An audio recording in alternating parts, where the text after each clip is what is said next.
स्वागत करता हूं आप सभी विद्यार्थियों के आपके अपने YouTube channel Manoj Jahangir classes पे। अध्याय 2 की बात करेंगे, सांख्यिकी की हम बात कर रहे हैं। अध्याय 2 में ये पहला भाग है जिसके अंतर्गत हम बात करने वाले हैं महत्वपूर्ण परिभाषाओं की। देखिए, जब भी आप किसी अध्याय को करते हैं कि जब भी किसी चैप्टर को आप करते हैं तो उसकी महत्वपूर्ण परिभाषाओं के बारे में यदि आपको ज्ञात है, यदि आपको पता है, तो उस पूरे अध्याय को समझने में आपकी काफी सहायता होती है।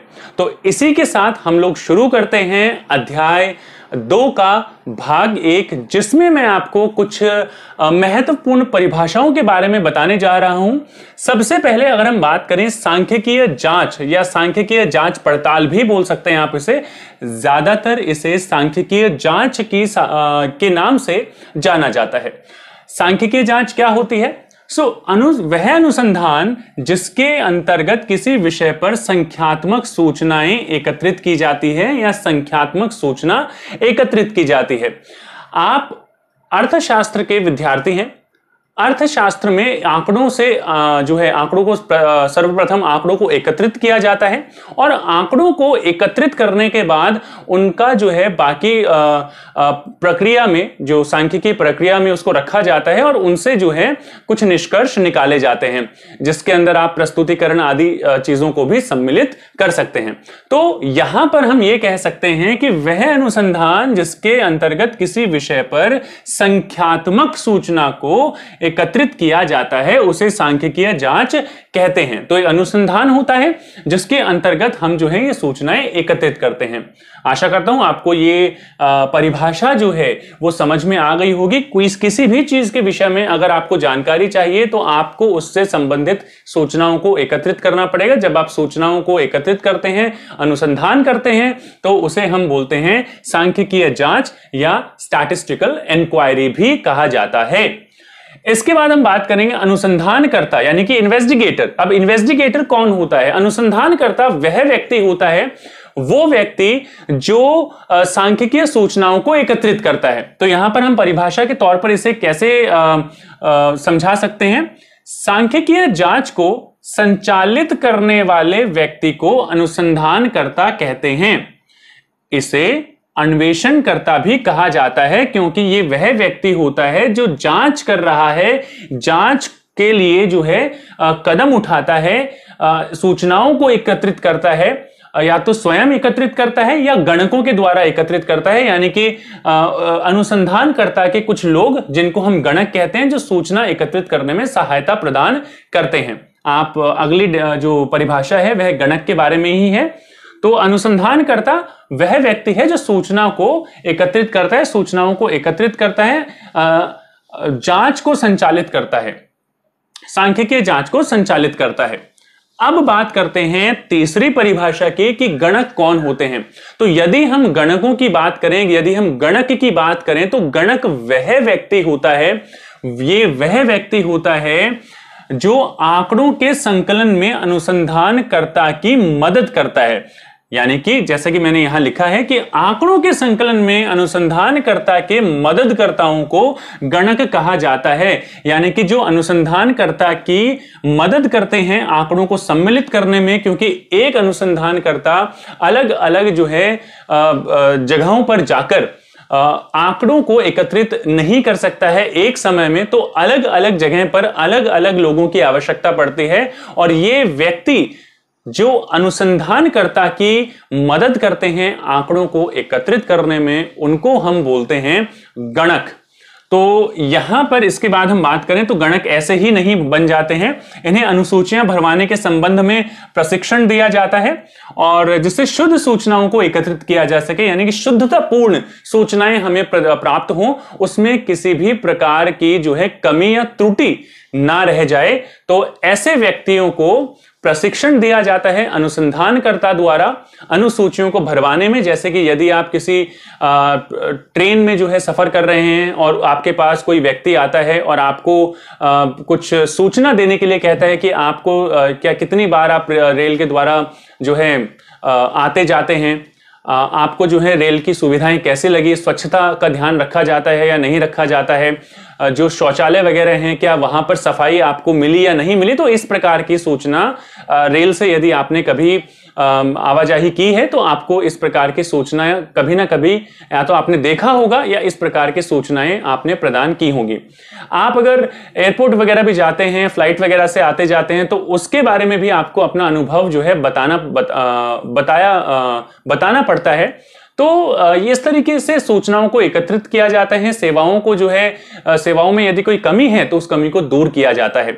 इसके अलावा बहुत सारी चीजें, आप कहीं खाना खाने जाते हैं या आप कहीं किसी मॉल वगैरह में जाते हैं, वहां पर आप लोगों से सूचनाएं प्राप्त की जाती हैं कि आपको यहाँ का जो है आप अनुभव जो है वो कैसा रहा। आपने कहीं से कोई चीज खरीदी, आपने कहीं पर खाना खाया, तो आपका अनुभव कैसा रहा, ये सूचनाएं होती हैं। जब कोई व्यक्ति आपके पास इन्हें एकत्रित करने आता है तो उन्हें हम इन सूचनाओं को एकत्रित जिन व्यक्तियों के द्वारा किया जाता है उन्हें गणक कहा जाता है।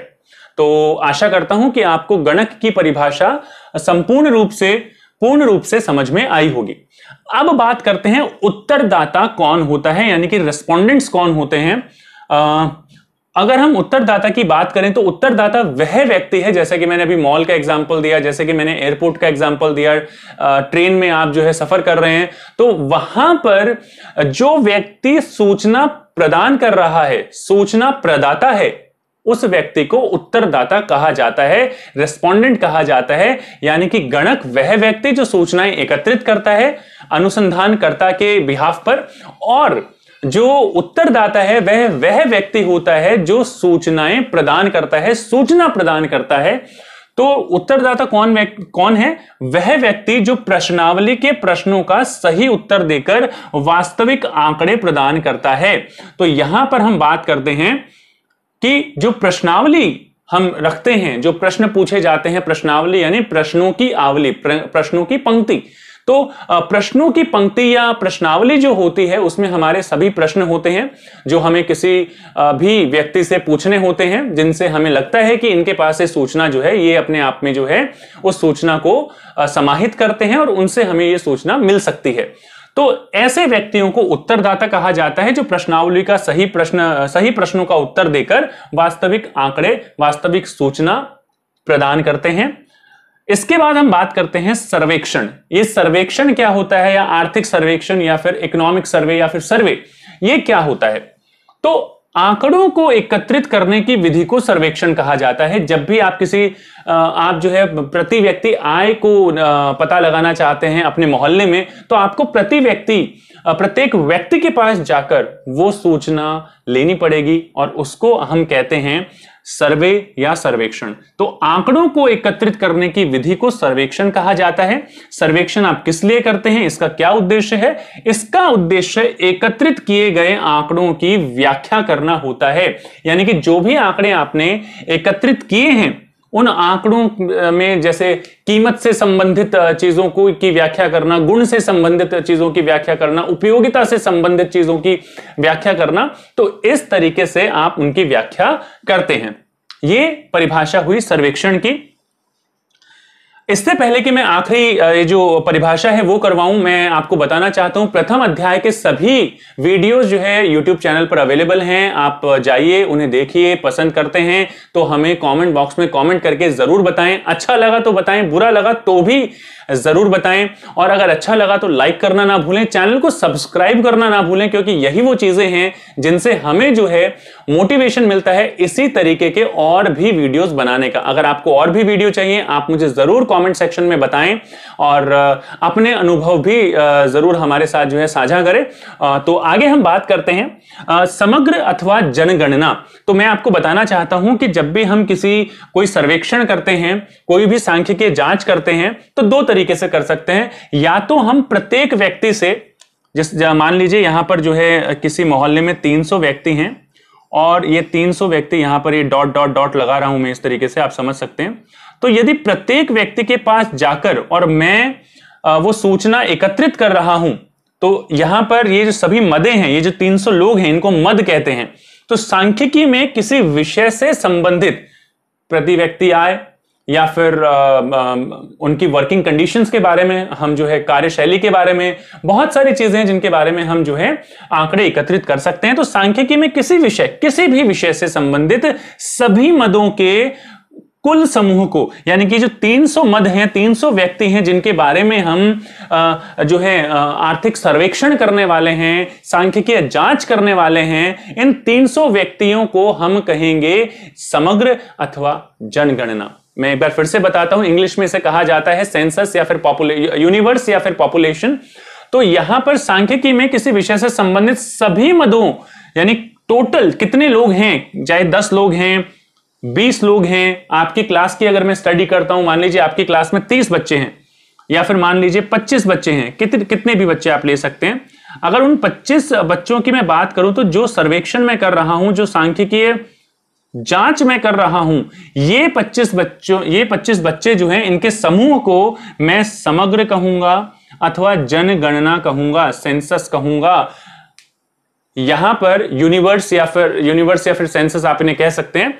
तो यह कहा जाता है, तो कुल व्यक्ति कितने हैं, कुल मदें कितनी हैं, उनके समग्र को, एक किसी भी विषय से संबंधित 10 लोग हो सकते हैं, वो जनगणना हो सकते हैं, 50 लोग हो सकते हैं, जनगणना होंगे, 600 लोग होंगे तो वो भी जनगणना होंगे, यदि हम उनसे आंकड़े एकत्रित कर रहे हैं। आशा करता हूं ये वीडियो आपको पसंद आया होगा। पसंद आया लाइक शेयर करना बिल्कुल ना भूलें, अपने दोस्तों को भी बताएं, चैनल को ग्रो करने में हमारी हेल्प करें।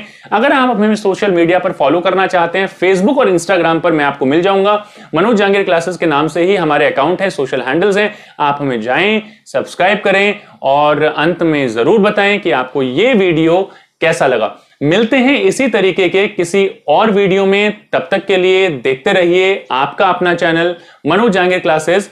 धन्यवाद।